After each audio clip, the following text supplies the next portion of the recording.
Lizzie's going in maternity. Yeah, probably selling the kids watered-down formula by now. Still can't work out how come Davo was so light on it. Oh, I don't know, Davo's not a bad old stick. Yeah. Hard at it as usual, I see, ladies. Ooh, at least he called us ladies. Yeah, now some of us might take offence at that. All right, cut out the nonsense. I need 2 volunteers to work in the kitchen. Ugh. Well, come on, wouldn't somebody like a change of scenery? Yeah, I would. Give me a chance to say hello to Lizzie. Well, I'd offer to go with you, honey, but the microwave ovens affect my pacemaker. And besides, I don't want to be left here with no one to talk to. Or that lot. Well, I'm still one short.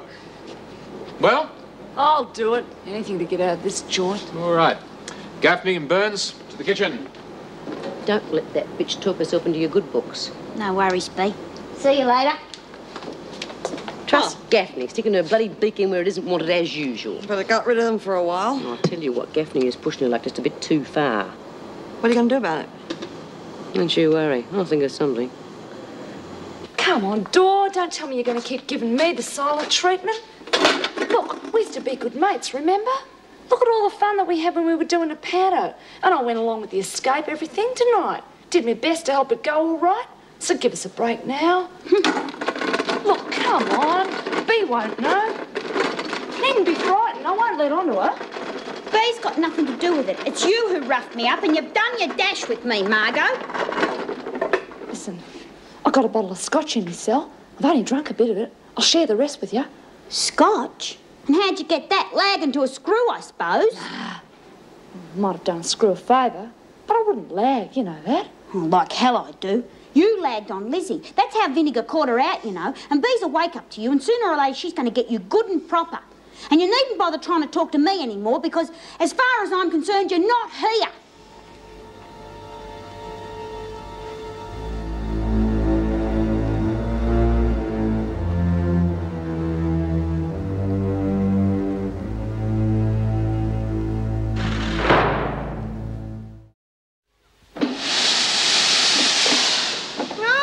Welcome to the land of the living.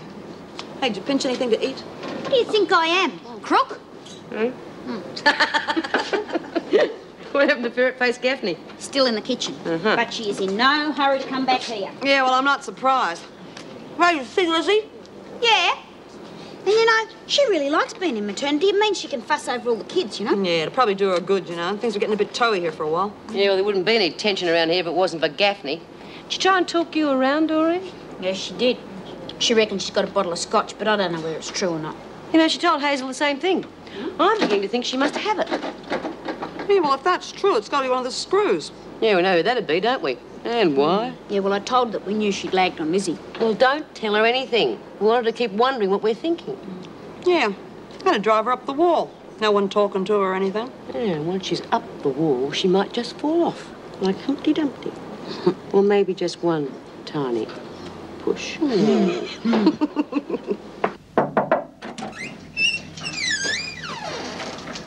You want to see Mr. Morris? Oh, yes, Nick. I can't get away. I'm waiting on an important overseas phone call. I'd like you to take my car and pick up a client for me, will you? Look, there's the address. Please. Who do I ask for? Miss Johansson. Tell her I'm sorry I can't pick her up personally, but I'll be ready to take her to lunch by the time you get back. Oh, Nick. Best behavior, remember. She's very important to us.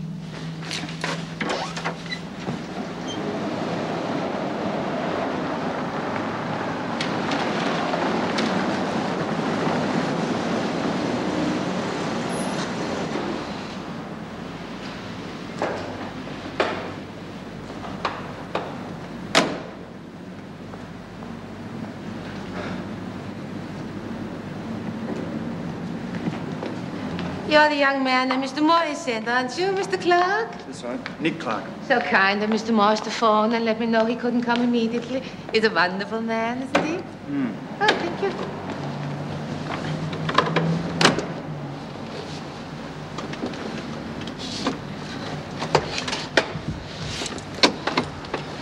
I'm very impressed with your beautiful city. Mr. Morris has gone out of his way to show as much of it to me as possible.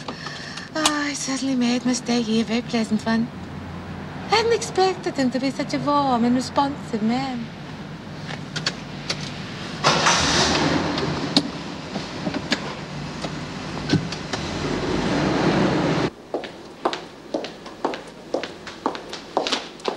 Harrison. Yes, what is it, Smith? Got a minute? I was just wondering why you gave Margot that bottle of scotch. She'll probably use it against you, you know. I don't know what you're talking about. Ah, pull the other leg. She's been selling information to you, hasn't she? That's how come Lizzie got caught so easily. The way I hear it, Lizzie Birdsworth was caught red-handed. Now, if you're going to run a book, you don't flaunt it in front of the officers. Lizzie wasn't flaunting anything. Now, why make such a big deal out of it? There's probably a book run in every prison in this country, so why not here? Why not here? You mean you're not against it? Well, I don't see it does any harm. Then why punish Lizzie at all? Look, it's not my decision. Why don't you go and see Mrs. Davidson about it? See what she says. Oh, I know what she'd say. Well, why don't you try? You might be surprised. You're joking. Well, why don't I go and speak to her? She can only say no. I mean, what have you got to lose? Smith wants to see you, Mrs. Davidson. Right, bring her in, would you? Come on, Smith. Yes, Smith, what is it? It's about Lizzie, Mrs. Davidson. Look, it's not fair she's been transferred away from her mates. You know where all she's got. Lizzie broke the rules and she had to be punished. That's all there is to it. Oh, there's no point talking to you then, is there? What you say goes, and we can either like it or lump it. And you're the one that said your door was always open. Mrs. Davidson has made a time available, Smith, so come on, what's your complaint? Well, I thought I might be able to discuss something, but fat chance, no one gives a damn what we think. Smith, stay right where you are. If you have something to say, let's hear it. Well, what's the point? You're the governor. I'm just one of the scum. You make the decisions. What does it matter what I've got to say about I them? am interested to hear what you have to say, and I am prepared to meet you on equal grounds. Equal ground? Oh. There has been no attempt at a discussion. When you came in here, you were spouting criticism. If you have something to discuss, sit down and we will talk. All right. But when we came to you as a committee, you wouldn't listen to us then. Your efforts in the past have always degenerated into rabble-rousing. I'm always willing to discuss something if it is presented in an orderly fashion. OK, then. How about letting us run a book? Are you prepared to discuss that? Oh, Mr. Harrison seemed to think you would be. Come off it, Smith. You know that's impossible. I'm surprised you'd even bother Mrs. Davidson with it. Just a moment, Mr. Fletcher. What you're saying is you want to run a betting system in the prison. Yeah. Lizzie was running a book. Look, no one can really do their dope because nobody's got very much. It's just a bit of harmless fun, that's all. I see. But I don't suppose you'd be prepared to OK that, though. Oh, I don't know. I may be persuaded to overlook such a thing if it were well run and there was no trouble caused. But you would have to be discreet about it. Mrs. Davidson, there are rules. Rules can be modified, Mr. Fletcher. In fact, if you women were prepared to come and talk matters over with me, you might be surprised at what I would allow.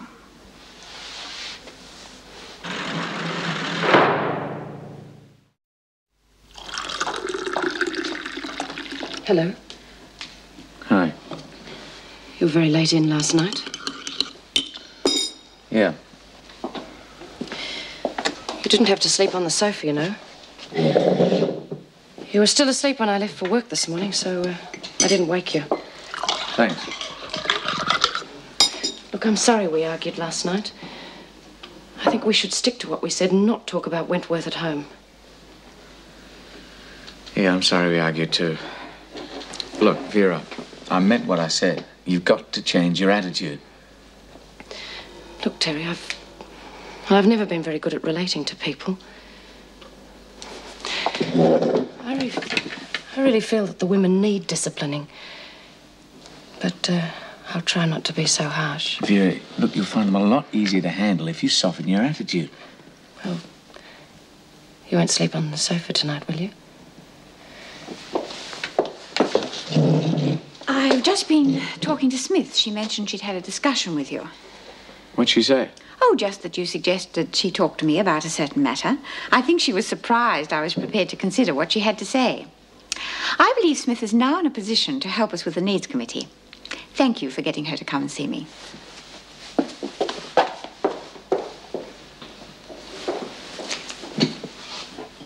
Huh?